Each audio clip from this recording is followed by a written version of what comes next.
SketchUp Heroes 2013. On est tous ici parce qu'on est des fans de SketchUp ou au moins des utilisateurs. On va commencer par la présentation de la nouvelle version de SketchUp. La grande nouveauté de SketchUp 2013, c'est la possibilité d'installer des plugins beaucoup plus facilement que sur les anciennes versions. Et ça va être la vraie révolution.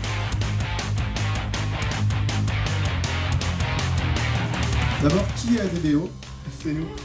On a une petite entreprise de 3 experts, on travaille tout le temps sur SketchUp, on fait que ça. Notre but du jeu, c'est vraiment d'avoir un domaine, une expertise sur SketchUp. Donc ça, c'est un rendu qui a été fait pour une cliente via TR Render avec des retouches Photoshop. Un autre de nos métiers en prestation, c'est la programmation de plugins. Donc nous, on ne fait pas des plugins qu'on va trouver sur le warehouse, on fait des plugins qui sont dédiés à des applications concrètes de nos clients. C'est un plugin qu'on a appelé Iglagla, donc c'est très simple. On va dans SketchUp, on clique sur le petit pingouin et on peut aller donc directement ensuite récupérer le modèle pour le dessiner directement dans SketchUp.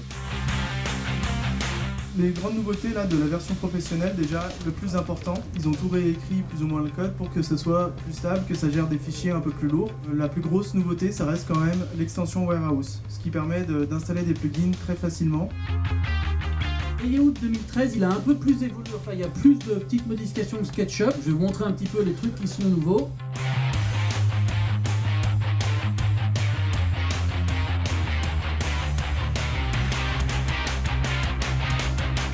Bonjour, donc je suis venu pour vous parler donc de Sketchfam. Comme il vous l'a présenté, nous sommes une start-up qui est en train de décoller. Notre produit, ça répond à un besoin qui est très simple, à un problème. C'est-à-dire qu'actuellement, sur Internet, il n'y a pas de moyen standardisé simple de partager des modèles 3D. Avec Sketchfam, on veut corriger ce problème en proposant donc un outil qui permet de publier des modèles 3D en ligne. Ça donne des rendus qui sont plutôt sympathiques.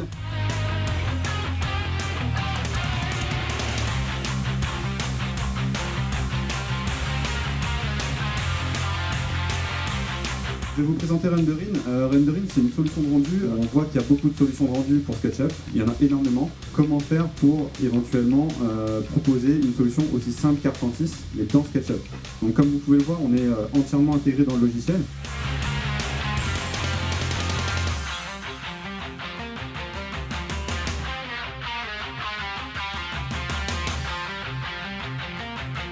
Merci à vous et bonne continuation.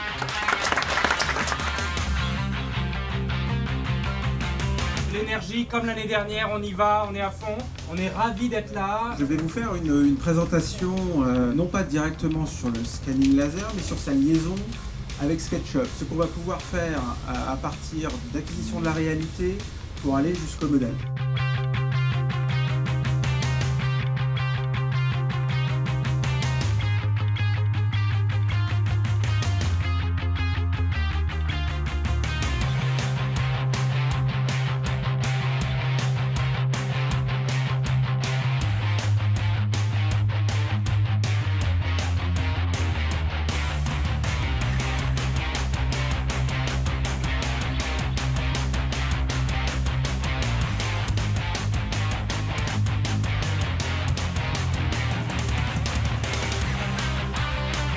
On est distributeur Trimble depuis une vingtaine d'années.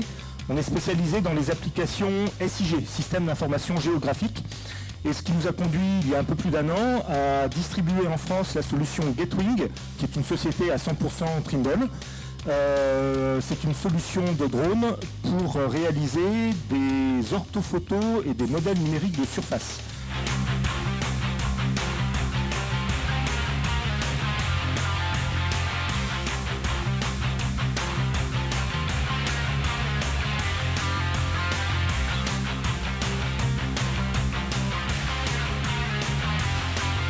Et alors moi, c'est un super plaisir d'avoir Pilou avec nous, parce que quelqu'un qui fait ça bénévolement, j'ai envie de dire, dans un monde... Oui, je fais le pont entre les papis, hobbyistes, les développeurs et les professionnels. Et donc je vous demande de l'applaudir. Bravo. Si vous voulez faire des NURBS, vous envoyez directement vos fichiers sur SketchUp. Donc si vous avez été sur le site du forum, vous verrez toujours mes petites imagette ou mini tuto vidéo. Donc je voulais rendre hommage aux créateurs de scripts.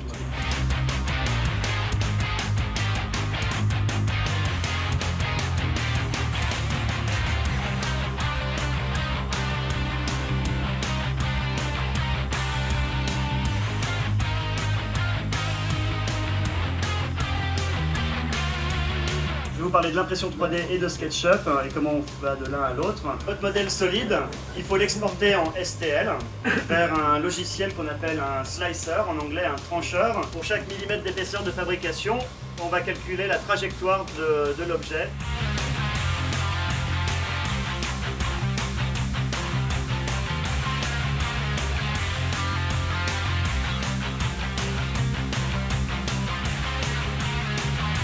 Moi, je vais vous parler des composants dynamiques parce que c'est une branche, moi, qui m'intéresse tout particulièrement. Et donc, j'essaye de l'utiliser au maximum dans les branches qui m'intéressent, à savoir l'architecture et le développement paramétrique.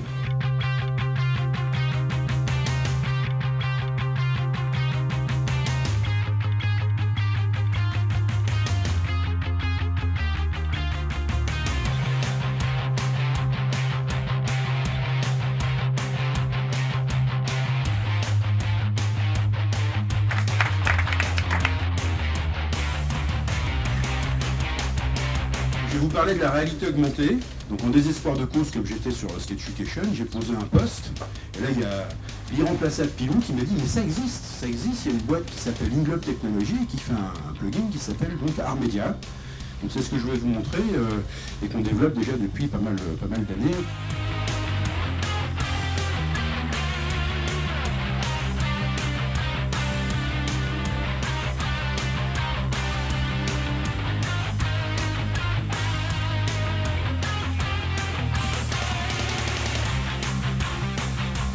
Nous, on s'est dit, pourquoi pas draguer les fabricants de meubles ou de poêles à bois.